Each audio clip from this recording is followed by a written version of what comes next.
라는 제목으로 말씀 전가하도록 하겠습니다. 우리 제목 같이 한번 해볼까요? 시작. 네. 세례 요한은 사실은 굉장히 위대한 사람이 뛰어난 사람입니다. 세례 요한은 예수님께서 공생의 사역을 시작하시기 전에 온 이스라엘 백성들에게 있어서 가장 주목받던 한 인물이었습니다. 단순하게 그냥 인기가 좀 많았다 정도가 아니라 대단한 사람이었어요.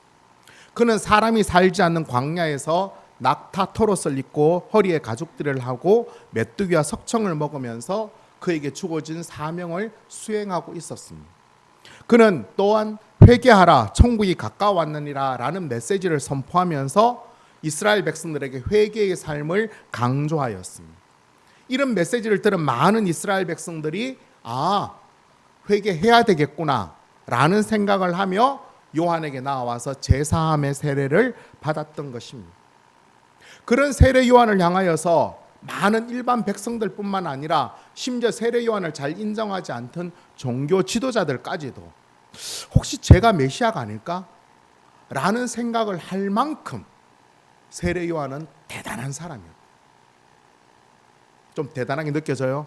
제가 강조를 몇 번이나 했는데 대단한 사람이었어요. 하지만 예수님께서 공생의 사역을 시작함으로 말미암아 세례 요한을 향한 그 관심은 급격하게 떨어졌어요. 또한 지난주에 살펴본 것처럼 헤롯의 잘못을 책망함으로 말미암아 감옥에 갇히게 됐고 금방 풀려날 줄 알았는데 오히려 더 옥에 갇혀지고 결국은 그 목이 잘려져 죽임을 당하게 되고 맙니다.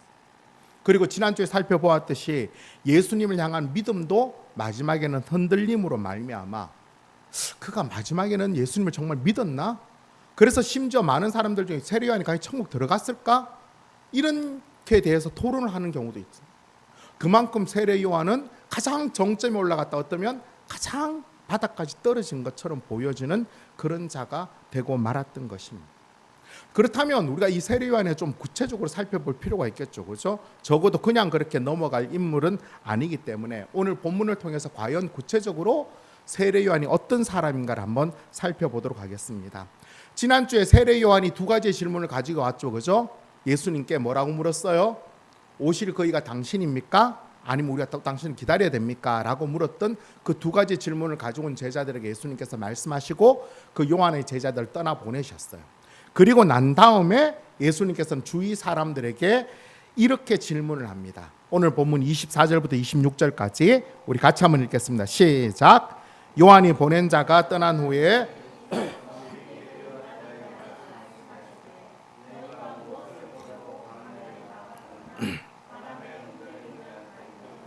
그러면 너희가 무엇을 보려고 나갔더냐? 부드러운 옷 입은 사람이냐? 보라, 화려한 옷을 입고 사치하게 지내는 자는 왕궁에 있느니라. 그러면 너희가 무엇을 보려고 나갔더냐? 선지자냐? 옳다. 내가 너희에게 이르노니 선지자보다는 훌륭한 자니라. 아멘. 예수님께서 지금 이렇게 질문하고 답하는 것처럼 형식의 세 가지를 물었던 것은 세례 요한이 어떤 자인가를 분명하게 이야기하라는 거예요. 자, 어떻게 물었어요? 질문을 너희가 무엇을 보려고 나갔더냐? 그러면서 예수님이 답을 해요, 그죠? 결국은 주위 사람들이 세례 요한에 대한 기대가 어떤 기대였다는 거예요? 세례 요한에게 나왔던 것이 단순하게 흔들리는 갈대를 보러 왔던 것도 아니고 부드러운 옷 입어 잘 먹고 잘 살려고 나온 게 아니라 결국은 너희들이 세례 요한이 나올 때 뭘 기대하고 나왔다는 거예요? 세례 요한이 선지자라는 거. 너희들이 그걸 인정하지 않았느냐라고 이야기하시는 것입니다. 비록 예수님께 제자를 보내어서 오실 거기가 당신이 맞습니까? 아니면 우리가 또 다른 당신을 기다려야 됩니까? 라고 물을 만큼 실족했고 믿음이 흔들렸지만 그럼에도 불구하고 세례 요한은 예수님께서 인정해 주시는 대단한 사람이었습니다. 그러면 예수님께 이렇게 인정을 받을 만큼 세례 요한은 도대체 어떤 일들을 했을까? 어떤 사람일까?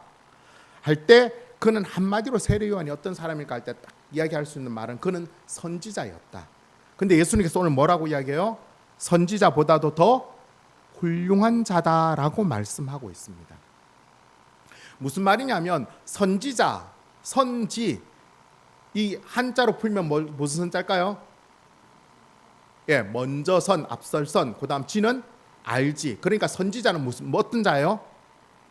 미리 아는 자죠, 그죠? 그러니까 예언자라고도 할 수 있고 좀 앞을 내다보는 자예요.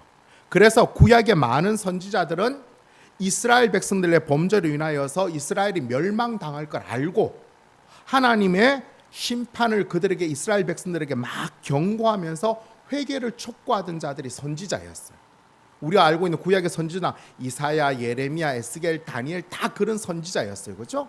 이스라엘 백성들에게 임한 멸망을 경고해 주는 역할들을 했던 거예요.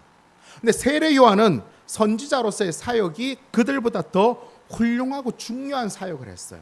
어떤 사역을 했는지 오늘 본문 27절 같이 읽겠습니다. 시작. 기록된 바 보라, 내가 내 사자를 내 앞에 보내노니 그가 내 앞에서 내 길을 준비하리라 한 것이 이 사람에 대한 말씀이라. 아멘. 인칭 이 말씀은 말라기 3장 1절의 말씀을 인용한 건데 인칭 대명사가 굉장히 많이 나오죠. 자, 인칭 대명사를 한번 풀어봅시다. 자세히 보면 제일 앞에 나오는 기록된 바 보라, 내가 할 때 이 내가는 누구일까요? 이 내가는 하나님입니다. 그 다음에 나오는 내 사자는 누구를 이야기할까요? 하나님의 사자를 이야기하는데 곧 세례 요한을 이야기하고 있습니다. 그 다음에 나오는 내는 누구일까요? 상대방 내는 예수님을 말합니다. 그 다음에 나오는 그는 누구일까요? 세례 요한을 말합니다. 그 다음에 나오는 내는 예수님을 말합니다. 마지막에 나오는 이 사람은 누구죠? 세례 요한을 말합니다. 따라서 인칭 대명사를 풀어서 보면 어떻게 돼요? 하나님께서 세례 요한을 예수님 앞에 보내셔서 세례 요한이 예수님 앞에서 예수님의 길을 준비하리라 라고 풀 수 있어요. 맞나요? 예. 세례 요한이 선지자로서 그가 감당해야 될 가장 큰 사명은 뭐라고요? 이 땅에 메시아로 오실 예수님의 길을 예비하고 준비하는 것. 자, 지금까지 구약의 많은 선지자들이 어떤 역할을 했다고요? 이스라엘의 죄로 인하여 하나님의 심판을 받고 멸망받을 것을 예언했어요. 그런데 이 세례 요한은 지금 뭘 예배해요? 메시아, 예수님의 오심에 대하여서 지금 이야기를 하고 있는 거예요. 그러니까 그 급이 엄청나게 높다라고 보면 되겠죠, 그렇죠? 자, 그렇다면 세례 요한이 선지자로서 그가 감당해야 될 이 사명을, 예수님의 길을 준비하라는 것을 어떻게 준비했을까? 우리가 한번 말라기 4장 5절부터 6절까지 우리 같이 읽겠습니다. 시작. 보라, 여호와의 크고 두려운 날이 이르기 전에 내가 선지자 엘리야를 너희에게 보내리니 자녀들의 마음을 그들의 아버지에게로 돌이키게 하리라. 돌이키지 아니하면 두렵건대 내가 와서 저주로 그 땅을 칠까 하노라 하시니라. 아멘. 말라기 선지자는 이 세례 요한을 엘리야라고 지칭을 했습니다. 세례 요한의 사역은 한마디로 뭐라고요? 하나님의 마음을 이스라엘 백성들에게로 돌이키고 또 이스라엘 백성들의 마음을 하나님께로 돌이키는 역할을 했다는 것입니다. 사실 이거 참 어렵죠, 그죠? 마음을 돌이킨다는 것. 그러니까 하나님 마음을 어떻게 하면 이스라엘 백성들을 돌이킬 수 있어요? 이스라엘 백성들이 지금 하나님 앞에 어떻게 하고 있어요? 잘못하고 있으니까 어떻게 해야 돼요? 야, 너희들 틀렸어, 잘못했어 하고 그들이 회개함으로 하나님의 마음을, 그래도 얘네들을 향한 하나님의 마음을 바꿔야 되는 거예요. 그러면 반대로 하나님을 향한 이스라엘 백성들의 마음을 어떻게 바꿔야 돼요? 야, 너희들이 지금 갖고 있는 그 생각이 다 틀린 거야. 거기는 소망이 없어. 하나님을 바라봐야 돼 라고 생각을 또 바꿔야 되는 거예요. 그러니까 세례 요한은 한마디로 뭘 이야기해야 돼요? 아주 강력하게 회개를 촉구해야 되는 거예요. 너희들이 하는 삶이 틀렸다라고 이야기해야 되는 거예요. 다 틀렸어, 새롭게 해 라고 밖에는 할 수 없던 것입니다. 그럼에도 불구하고 이 어려운 사명을 세례 요한은 어떻게 했어요? 너무나 훌륭하게 잘 감당했어요. 왜? 예수님이 오셔서 그 다음에 사역들을 잘 하셨기 때문에. 그래서 예수님께서는 이 세례 요한을 향하여서 28절 앞부분에 보면 뭐라고 이야기해요? 여자가 낳은 자 중에 요한보다 큰 자가 없도다. 이 말은 다르게 표현하면 뭐예요? 여자가 낳은 자라는 건 어떨까요? 이 세상에 있는 모든 사람들보다 가장 큰 자라는 거. 이걸 누구한테 인정을 받은 거예요 지금? 예수님께 인정받은 거예요. 예수님께. 예수님이 어떤 분이에요?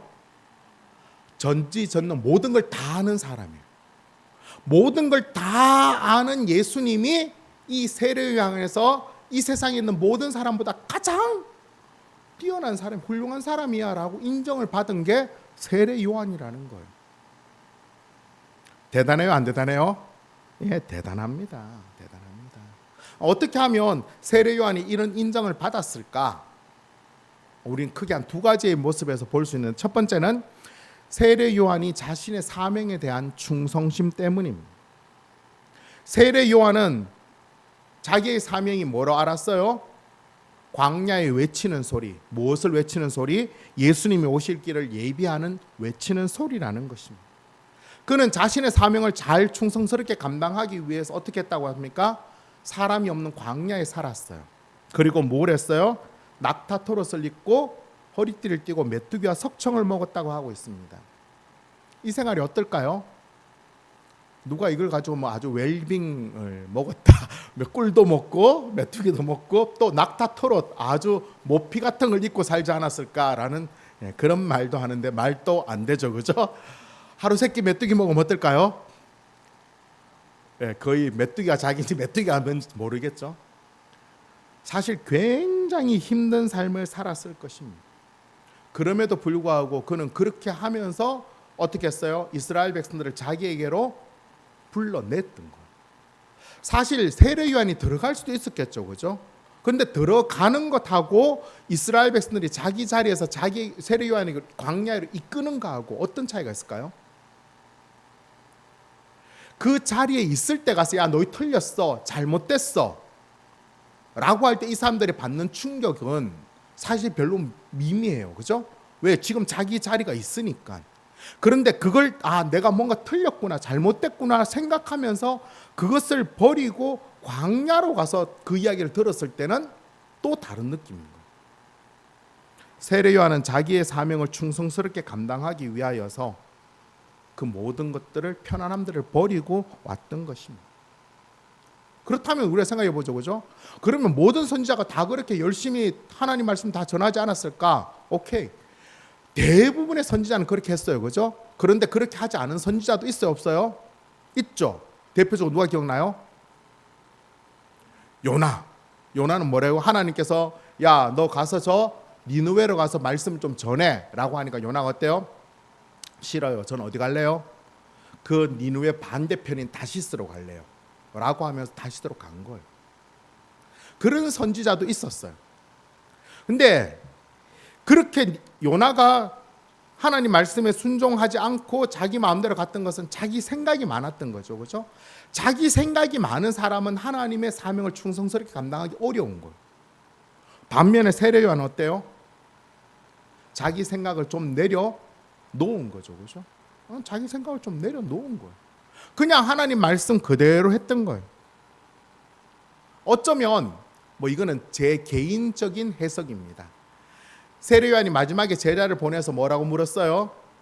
오실 거이가 당신입니까? 아니면 다른 누구를 기다려야 됩니까? 이게 물론 대표적인 해석은 세례 요한이 믿음이 흔들렸다라고 볼 수 있는데, 제가 하는 아주 일말의 해석은 세례 요한의 사명은 뭐예요? 오실 메시아를 기다리는 거, 준비시키는 거예요. 그렇죠? 그런데 예수님을 보니까 그 메시아의 모습과 동일해요, 안 동일해요? 아닌 것 같은 거예요. 그러니까 자기는 또 어떻게 해야 돼요? 자기의 사명을 완성하기 위해서 또 다른 내가 메시아를 기다려야 되지는 않을까? 그럴듯해요? 예, 제가 그런 생각도 한번 해봤습니다. 왜? 세례 요한이 너무 자기의 사명에 충성스럽게 최선을 다했기 때문에. 두 번째로 세례 요한이 위대했던 이유는 바로 그가 자신의 본분을 정확히 알았다는 거예요. 쉽게 말하면 선을 절대 넘지 않았다는 거예요. 어떤 거냐면 많은 사람들이 세례 요한에게 뭐라고 얘기해요?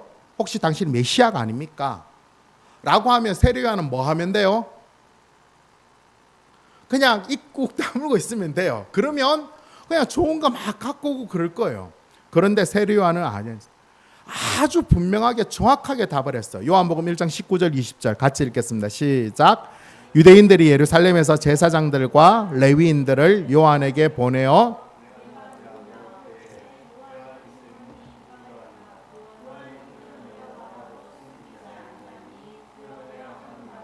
나는 그리스도가 아니라 한데, 뭐라고 했어요?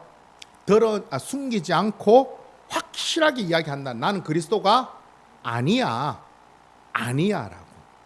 그런데 이렇게 나는 메시아 그리스도가 아니야라고 하는 것 정도 인정하는 것도 대단한데, 지금은 사람들이 이 세례 요한만 계속 보잖아요, 그죠?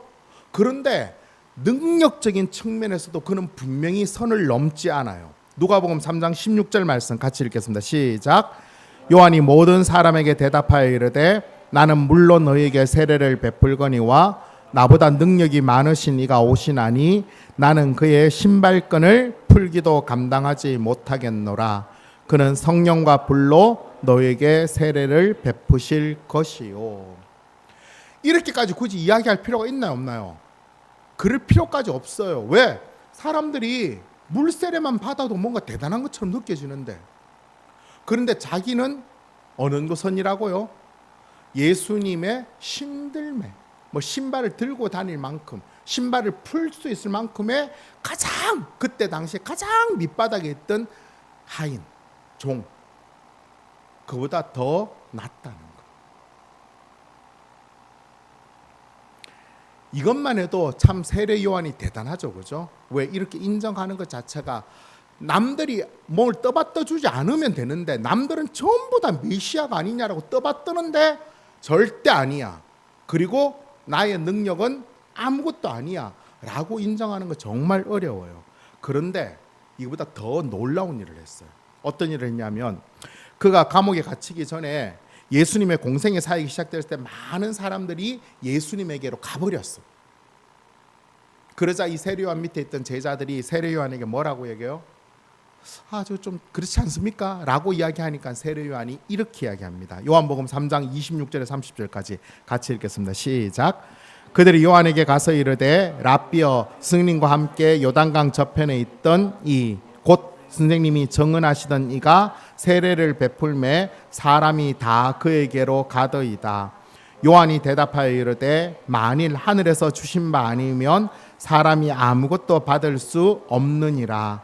내가 말한 바 나는 그리스도가 아니요 그의 앞에 보내심을 받은 자라고 한 것을 증언할 자는 너희니라. 신부를 취하는 자는 신랑이나 서서 신랑의 음성을 듣는 친구가 크게 기뻐하나니 나는 이러한 기쁨으로 충만하였노라. 그는 흥하여야 하겠고 나는 쇠하여야 하리라 하니라. 아멘. 지금 우리가 읽었던 이 세 문장의 말씀만 봐도 세례 요한이 어떤 자인지 좀 느껴지죠. 참 대단했던 사람이에요. 예수님이 왜 여자가 낳은 자 중에서 가장 큰 자라고 말했는지를 충분히 알 수가 있는 거예요. 그러면 오늘 설교 제목처럼 우리는 세례 요한만큼 살아야 되겠죠, 그렇죠? 예수님이 인정받는, 그럼 예수님께 인정받는 세례 요한만큼의 삶을 산다는 것은 어떻게 살아가야 될까? 첫 번째, 세례 요한처럼 맡겨진 사명에 충성스러운 삶을 살아야 됩니다. 자, 하나님께서는 우리에게 어떤 사명을 맡기셨을까요? 하면 되게 고민이 많이 돼요, 그죠? 도대체 어떤 사명을 맡기셨을까? 하나님께서 우리들에게 맡긴 사명은 1차적으로는 지금 우리가 일하고 있는 그 일이에요. 우리가 하고 있는 일. 하나님께서는 그 작업의 현장에서 우리의 삶을 통하여서 하나님의 뜻을 나타내기를 원하고 계세요. 그리고 조금 더 확장해서 하나님 뜻을 설명하면 어떤 게 된 거예요? 2000년 전에 오신 예수님이 언제인지는 알 수 없지만 다시 이 땅에 오시죠, 그죠? 그 오실 예수님의 길을 예비하는 게 지금 우리들의 사명인 거예요. 우리들의 사명.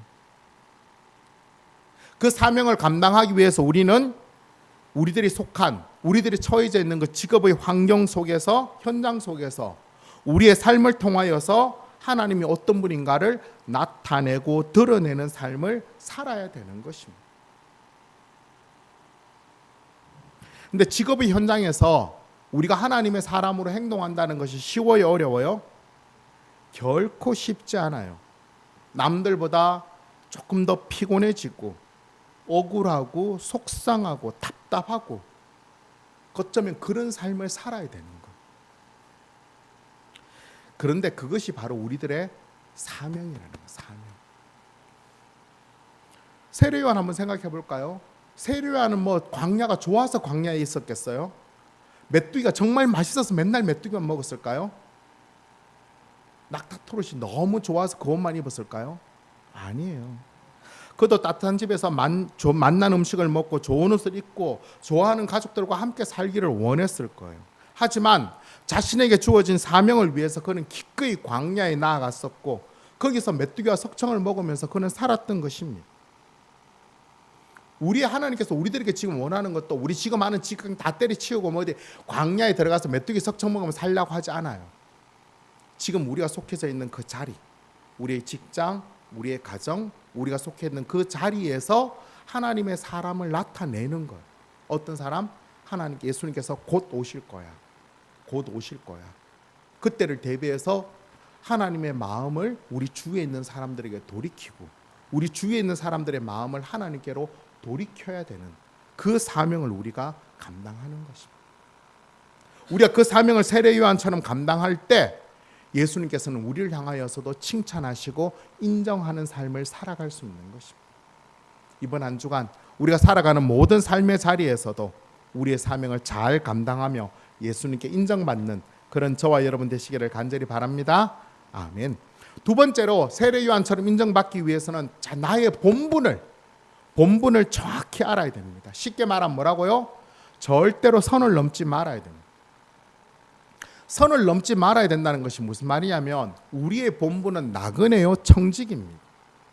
이 땅에서 영원토록 사는 것이 아니라 이 땅에서 우리가 감당해야 될 사명을 다 감당한 이후에 우리는 이 땅을 떠나 하나님 나라에서 영원토록 살도록 선택된 하나님 나라의 나그네이며 청직이 됩니다. 쉽게 말하면 뭐예요? 우리가 이 땅에 출장 온 거예요. 출장 온 거. 그러면 우리는 뭐 해야 돼요?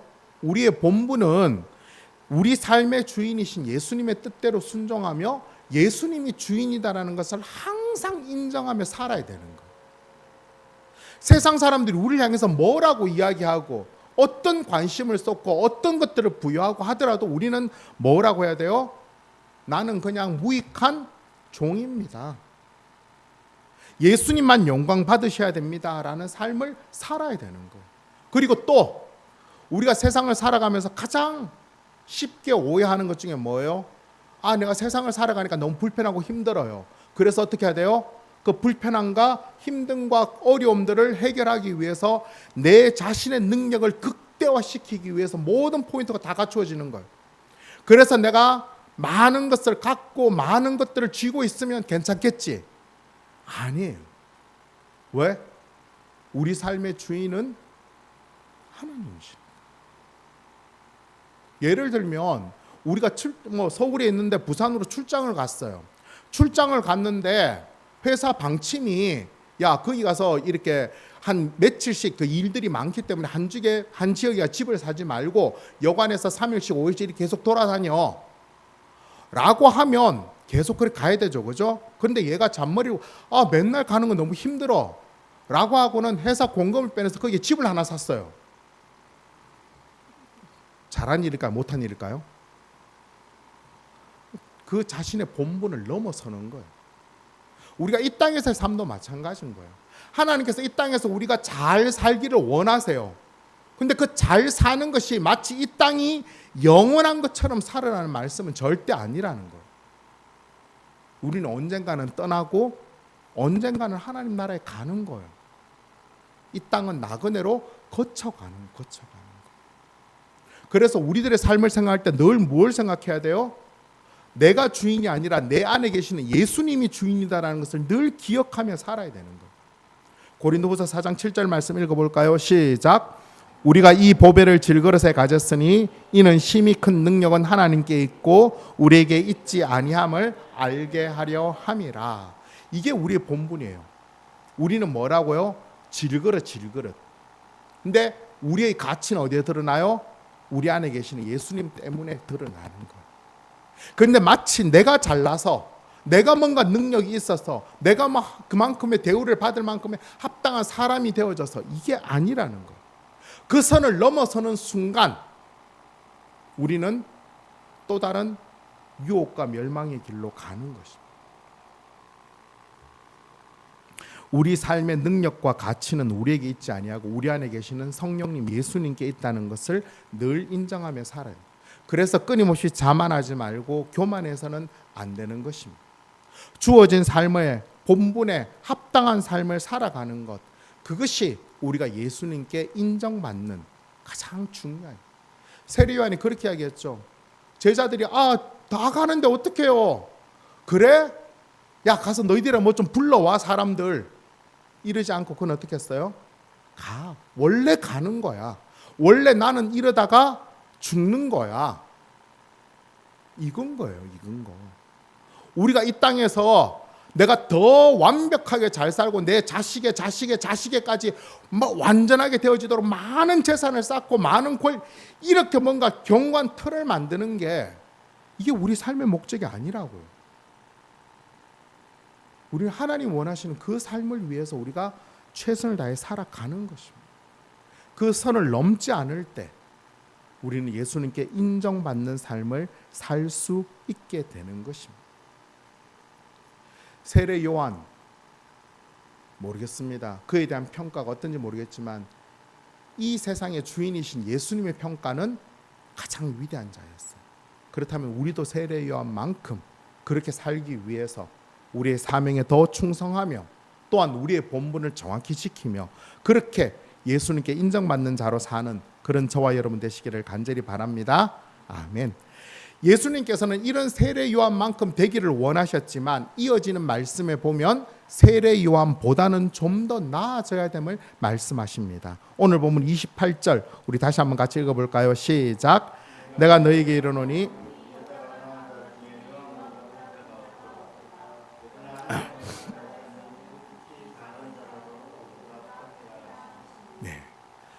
굉장히 어려운 말씀이죠. 그죠? 굉장히 어려운 말씀이에요. 성경에도 많은 신학자들의 의견이 분분하고 난해 구절 중에 하나인데 이 말씀을 좀 잘 이해를 해야 됩니다. 해석하기 좀 어려운데 이 말씀은 딱 떼놓고 보면 좀 어려운데 오늘 말씀과 병행구인 마태복음의 내용을 보면 조금 더 쉽게 이해할 수 있는데 마태복음 11장 12절부터 14절까지 같이 읽겠습니다. 시작. 세례 요한의 때부터 지금까지 천국은 침노를 당하나니 침노하는 자는 빼앗느니라. 모든 선지자와 율법이 예언한 것은 요한까지니 만일 너희가 즐겨 받을진대 이니라. 아멘. 마태는 세례 요한을 기점으로 해서 성경에 크게 두 부분으로 나누고 있어요. 어떤 부분으로 나누고 있어요? 모든 선지자와 율법에 대한 부분 까지가 세례 요한 나누고 세례 요한 다음의 영역을 나누고 있어요. 그죠? 그 가운데 정점은 누가 계시는가요? 세례 요한이 예수님의 길을 예비하여서 예수님이 그 정점에 있는 거예요. 그죠? 예수님이 그 정점에 있는. 그러니까 세례 요한은 어떻게 된 거예요? 구약과 신약을 잇는 그 연결점이 바로 세례 요한인 거예요. 그렇게 세례 요한이 딱 연결해 줘서 그걸 예수님께로 딱 넘기는 그 역할을 했던 것입니다. 또한 우리가 아까 마태복음 말씀을 보면 세례 요한의 때로부터 지금까지 천국은 침노를 당하나니라고 이야기해요. 침노라는 말은 침략을 당한다는 거예요. 그런데 침략을 당한다는 것이 해석이 극명하게 두 가지로 나누어져요. 어떻게 나누어지느냐 하면 천국에 그러니까 예수님을 잘 믿는 자들이 로마나 이런 자들이 계속 박해를 해왔다. 그래서 천국이 침노를 당했다라고 해석하는 경우가 있고, 두 번째 경우는 천국에 들어오려고 하는 자들이 계속해서 만들어졌다라고 해석되어지는 거예요. 저는 이 후자의 해석이 맞는 걸로 볼 수 있습니다. 즉 세례 요한 때부터 지금까지 천국이 침노를 당했다는 것은 천국이 세례 요한으로 인하여서 전파되어지고 사람이 들어오게 되었다는 것입니다. 곧 예수님을 믿어 구원받을 수 있는 문을 세례 요한이 열어줬다라고 할 수 있는 것입니다. 이 정도면 세례 요한이 정말 대단하죠, 그죠? 아까 살펴봤 정말 큰 자라고 할 수 있는 것입니다. 그만큼 그의 사역이 대단했다는 거죠. 하지만 예수님을 통해 이루신 이 신약의 하나님 나라 천국은 좀 다르게 좀 우리가 살펴봐야 되는 거예요. 뭐냐 하면 하나님 나라는 구약에서는 어떻게 했어요? 율법을 온전히 지켜야 들어갈 수 있는 것이 제일 중요해요. 거기는 들어가면 모든 문제가 다 해결된 거예요. 하지만 예수님을 나의 주님으로 고백하고 믿는 자가 들어가는 하나님 나라는 좀 달라요. 하나님 나라는 예수님이 통치하시고 예수님이 기준이 되는 나라라서 이 나라는 들어가는 것뿐만 아니라 그 나라를 어떻게 누리는가가 굉장히 중요한 것입니다. 세례 요한은 예수님께서 다스리는 그 나라를 봤어요, 못 봤어요? 봤죠, 그죠? 예수님 저는 하나님의 어린 양이다. 예수님을 믿음으로 말미암아 앞으로 구원이 펼쳐지게 될 것에 대하여서 봤어요. 하지만 그 나라를 전혀 누리지는 못했어요. 여전히 율법을 지켜야 하고 그렇지 않으면 엄격한 심판이 있어야 된다라고 생각했던 거예요. 왜 그렇게 제가 판단할 수 있죠? 세례 요한이 마지막 질문이 그랬던 거예요. 세례 요한의 마지막 질문이 오실 그이가 당신입니까? 다른 이들을 기다려야 됩니까? 물었던 이유가 뭐예요? 자기가 생각할 때는 메시아가 되고 와서 뭐예요? 세리와 창기와 같은 죄인은 그냥 풀무불에 던져버려야 되는 불구덩이에. 그런데 오히려 그들과 친구가 되는 거예요. 그러니까 세례 요한은 그걸 이해를 못하는 거예요. 그러니까 세례 요한은 예수님께서 펼쳐질 하나님 나라에 대한 것들에 대하여서 문은 열어주었는데 그 나라를 전혀 못 누렸던 것입니다. 하지만 이미 예수님을 믿어 구원을 받은 세리와 창기들은 어때요? 하나님 나라는 저렇게 율법을 다 지켜서 들어갈 수 있는 게 아니라 예수님을 믿으면 그 믿음으로 말미암아 누릴 수 있는 의로움이 주어지고 기쁨이 주어지는 나라라는 것들을 맛본 거예요. 이런 측면에서 볼 때 세례 요한은 하나님 나라에서 극히 작은 자보다 더 작다라는 말이 이해가 되어야 된다요. 되는 거죠, 그렇죠? 이해가 되는 것입니다. 쉽게 예를 들어 본다면 세례 요한은 예수님을 통해 펼쳐질 새로운 하나님 나라의 문을 열어주었어요. 야, 이 문 이리로 들어와. 이리로 들어가면 엄청난 것들이 대단해. 문은 열어주었는데 그래서 그 문으로 많은 사람이 들어갔는데 정작 그 문을 열어준 세례 요한은 그 문으로 들어가지 않았다.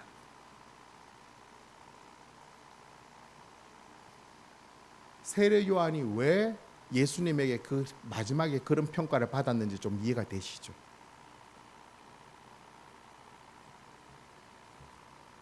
이런 세례 요한보다 우리가 조금 더 나은 저와 여러분이 되기를 간절히 바랍니다. 아멘. 세례 요한보다 조금 낫다는 게 뭐냐면 이렇게 해석하면 돼요. 우리가 예수님을 믿는다는 것 사실 별로 그렇게 크게 생각하지 않지만 우리가 예수님을 믿는다는 것은 사실 엄청난 일이에요. 엄청난 일. 이게 왜 엄청나냐 하면 우리가 믿는 예수님이 엄청나기 때문에 그래요. 제가 이렇게 살지만 제가 이재용하고 제가 전화를 하는 사이예요. 별로 안 놀라네요. 제가 삼성 회장 이재용하고 왔다 갔다 하는 전화를 하는 사이라고요. 그래도 안 놀라네요. 제가 그 정도 되면 대단해요, 안 대단해요? 대단하죠, 그죠? 왜? 우리나라 재계 1위와 같이 생각을 나눌 수 있는 자인데. 그런데 우리가 예수님을 믿는다는 것은 예수님이 전지전능하신 분이고 무소부재하신 분, 그 예수님과 내가 하나가 된다는 거예요. 이게 얼마나 대단한 일이라는 거, 얼마나 대단한 일. 그 엄청난 분이 예수님이 우리를 사랑하시고 또 예수님이 어떻게 해요? 끝까지 우리를 책임져 주시겠다라고 약속했던 것입니다. 그러면 내가 이 예수님을 믿는다는 것은 어떻게 살아야 되는 거예요? 이 예수님과 함께 엄청난 풍성한 구원의 삶을 사는 거예요. 아까 제가 이재용과 더불어 일촌이고 전화를 왔다 갔다 한다면 제가 그 삶을 어떻게 살아요? 매일 그 구석에 들어가서 이재용과 통화만 하고 살까요? 아니에요. 저는 어떻게 살아요? 에버랜드 막 가고 너 사장하고 너 밥 먹었어. 목욕도 같이 했어. 이렇게 할 거예요. 엄청나게 누릴 수 있는 거죠. 그죠? 근데 예수님하고도 똑같은 거예요. 그런데 문제는 예수님을 믿는다는 것, 그것이 죽으면 천국 간다라고 하는 그 하나로 끝나버린다면 너무 안타깝다는 거예요. 세례 요한은 어디까지예요? 그걸로 끝나버린 거예요. 그러니까 우리의 신앙들은 어디까지 나아가야 되는 거예요? 그냥 우리가 예수님 믿었는데 단순하게 내가 이제 죽으면 천국 가는 거야, 거기서 끝나는 게 아니라 이 땅에서 그 전지전능하시고 무소부재하신 예수님과 함께 마음껏 행복하게 살아가는 것, 이걸 누리며 살아가야 되는 거예요. 이게 바로 세례 요한 보단 거예요. 그게 돼야 되는 거예요. 만약에 우리가 예수님을 믿는다는 이유가 죽으면 천국 간다는 그 하나뿐이라면 우리는 사실 이렇게 세상 고생하면서 살 필요 없잖아요. 아니요. 이 땅에서 예수님 우리를 통해서 펼쳐내고자 하는 아름다운 세상이 너무나 많아요. 부디 우리가 믿는 그 예수님의 그 놀라운 그 가치만큼 우리가 이 땅에서 예수님 믿는 자로 그 풍성한 삶을 살기를 바랍니다. 이번 한 주간 또 어떤 상황과 또 어떤 선택이 우리들에게 주어질지 알 수 없습니다. 하지만 전지전능하신 하나님이, 그 예수님께서 우리를 눈동자와 지키고 보고 계신다고요. 우리를 인도하고 계신다고요. 끝까지 우리를 책임져 주신다라고 약속하셔서 제일 중요한 건 뭐예요? 우리가 매일 동행하고 옆에 계시고 우리 안에도 계신다는 거예요. 그러면 어때요? 살아갈 만하잖아요. 그 삶을 누리자는 거예요.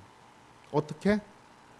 기도함으로, 또 의식함으로, 찬양함으로 좀 우리가 예수님을 믿음으로 주어지는 그 구원의 삶을 좀 풍성히 누리는 그런 저와 여러분 되시기를 간절히 바랍니다. 아멘. 말씀 맺도록 하겠습니다. 오늘 설교 제목이 뭐죠? 그 의미를 충분히 아시겠죠, 그죠?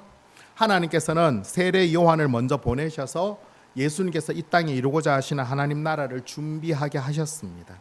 그래서 세례 요한은 그 사명에 충성스럽게 감당하여 이스라엘 백성들을 하나님께로 마음을 돌이키게 하였고 하나님 마음을 이스라엘 백성들로 돌이키게 하였습니다. 그 결과가 어떻게 나타났느냐? 오늘 본문 29절 30절 같이 읽겠습니다. 시작. 모든 백성과 세리들은 이미 요한의 세례를 받은지라 이 말씀을 듣고 하나님을 의롭다 하되 바리새인과 율법 교사들과 그의 세례를 받지 아니하므로 그들 자신을 위한 하나님의 뜻을 저버리느니라. 아멘. 회개하라 천국이 가까웠다는 메시지를 통하여서 많은 이들이 회개하면서 세례 요한에게 나와 죄 씻음의 세례를 받고 또 나아가 예수님을 믿어 구원의 길로 나아갔던 것입니다. 하지만 바리새인과 율법학자들, 율법 교사들은 종교 지도자들 어떻게 했어요? 그 회개의 세례를 받지 않고 결국 하나님의 뜻을 저버렸던 것입니다. 세례 요한 그는 자신에게 주어진 사명을 충성스럽게 잘 감당하였고 그 본분을 알아 그 선을 넘지 않았습니다. 그래서 여자가 낳은 자 중에 가장 큰 자라는 칭찬과 인정함을 받았습니다. 하지만 예수님께 주시고자 하시는 그 구원의 풍성한 것들을 제대로 누리지는 못했던 것입니다. 그래서 하나님 나라에서 가장 작은 자라도 세례 요한보다는 큰 자가 되고 마는 그런 안타까운 일들이 벌어지는 것입니다.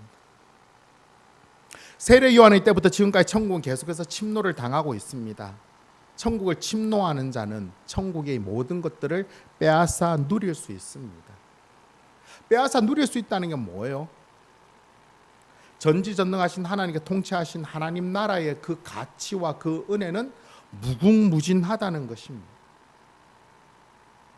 그 천국을 아무리 누려도 그 천국은 다함이 없어요. 그래서 천국을 누리는 자는 점점 더 많이 누려가는 거죠. 하지만 천국을 누리지 못하고 그냥 죽으면 천국 가는 구원 그 하나로만 생각하는 자는 천국이 아무런 의미가 없는 거예요. 하지만 이 땅에서 예수님과 함께 누리는 그 구원의 놀라운 것들을 맛보면 맛볼수록 더 엄청난 거예요. 그런 삶이 어떤 것인지 이렇게 한번 표현해 볼까요? 고린도후서 6장 9절부터 10절 같이 읽겠습니다. 시작. 무명한 자 같으나 유명한 자요, 죽은 자 같으나 보라 우리가 살아있고, 징계를 받은 자 같으나 죽임을 당하지 아니하고, 근심하는 자 같으나 항상 기뻐하고, 가난한 자 같으나 많은 사람을 부요하게 하고, 아무것도 없는 자 같으나 모든 것을 가진 자로다. 아멘. 이것이 바로 하나님 나라를 누리는 삶이에요. 그렇죠, 그죠? 예수님을 믿으면서 우리가 무엇을 바라보고 사느냐는 거예요. 예수님을 믿으면서 겨우 우리 삶에 바뀌지 않는 것, 여전히 무명한 자고 여전히 죽은 자와 같고 징계를 받은 자 같고 근심하는 자가 가난한 자 같고 아무것도 없는 자처럼 살아가면서 그냥 내가 죽으면 천국 가겠지 하는 그거 하나 붙들고 사는 삶하고, 또 아무것도 없지만 모든 것을 가진 자처럼, 무명하지만 유명한 자처럼, 죽은 자지만 살아있는 자처럼, 근심하는 자 같지만 항상 기뻐하는 자처럼, 모든 사람들을 부유하고 모든 것을 가진 자처럼 풍성하게 살아가는 삶을 살 것인가를 선택하는 거예요. 예수님은 어떤 삶을 선택하기를 원하는 거예요? 이 풍성한 삶을 선택하며 살기를 원하는 거예요. 왜? 예수님 때문에.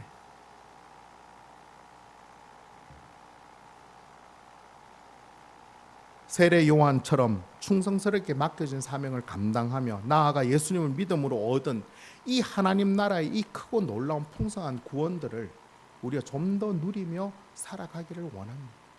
예수님을 믿는데 뭐 죄 하나 지었다고 벌벌벌 떨고 그래서 내가 지옥 가지 않을까라는 그런 두려움 속에서 그렇게 평생 살아가는 삶이 아니라, 그냥 지금 이 모습에 그냥 예수님 나를 인정해주고 나와 함께 계심으로 주어지는 그 기쁨, 아무것도 아닌 나, 질그릇 같은 나도 귀히 여기셔서 보배 같은 예수님이 나를 구원해 주시고 끝까지 책임져 주신다는 그 분명한 사실, 그 증거들, 그것들을 매일 삶 속에 확인하며 살아가는 것, 얼마나 기쁠까요? 얼마나 기쁠까요? 이렇게 예를 들면 좀 더 확실해질까요? 남자와 여자가 사랑을 했는데 여자가 좀 남자는 아주 막 엄청난데 여자는 아주 격이 떨어져요. 그런데 그 남자가 이 여자를 사랑해서 결혼했어요. 그럼 사랑해서 결혼한 거잖아요. 그럼 여자는 어떻게 살아야 돼요? 그때부터 그 결혼을 누리며 살아가는 거예요. 그런데 이 여자가 자격지심이 있어서, 나는 아무것도 아닌데 감히 저분에게 내가 어울리는 신부일까? 그래서 그때부터 죽어라 일만 하고 흠 꼬타리 하나 안 잡히려고 계속해서 힘들게 고통스럽게 계속 살아간다면, 결혼은 돼 있는데 그 삶이 얼마나 힘들고 결혼이 무슨 의미가 있어요. 그런데 이 여자가 이런 나를 사랑해 주니 너무 감사하네. 그래서 같이 마음껏 행복해하고 마음껏 즐거워하고 누리며 살아가면 얼마나 좋아요. 그게 바로 예수님과 우리의 구원의 관계인 거예요. 우리는 예수님께 원수되었던 자예요. 원수되었던 자. 가까이 갈 수도 없는 그런 자였어요. 그런데 예수님이 우리를 구원하기 위해서 하늘의 영광을 버리시고 이 땅에 오시 십자가에 죽으셨어요. 그래서 우리로 하여금 예수님을 믿게 하시고 구원하셨던 거예요. 예수님이 구원하셨다는 건 지금 하나가 되겠다는 거예요. 결혼보다 더 놀라운 거예요. 그러면 우리는 뭐 하면 돼요? 그 구원을 마음껏 누리고 만끽하면 돼요. 그런데 감히 내 같은 게 이런 생각하면서 우리가 벌벌벌 떨면서, 아니면 또 그렇게 너무 엄격하게 사는 게 힘들어서 그거 외면하고 살면 그건 너무 불행하잖아요. 이 땅에서 우리들의 삶이 정말 세례 요한만큼 세례 요한보다 더 풍성한 구원의 역사를 마음껏 누리며 살아가는, 그래서 정말 아무것도 없으나 모든 것을 가진 자처럼 행복하게 살아가는 그런 저와 여러분 우리 모두 되시기를 예수님의 이름으로 축원합니다. 아멘. 오늘 말씀 생각하며 부르기를 원하는 찬양은 우리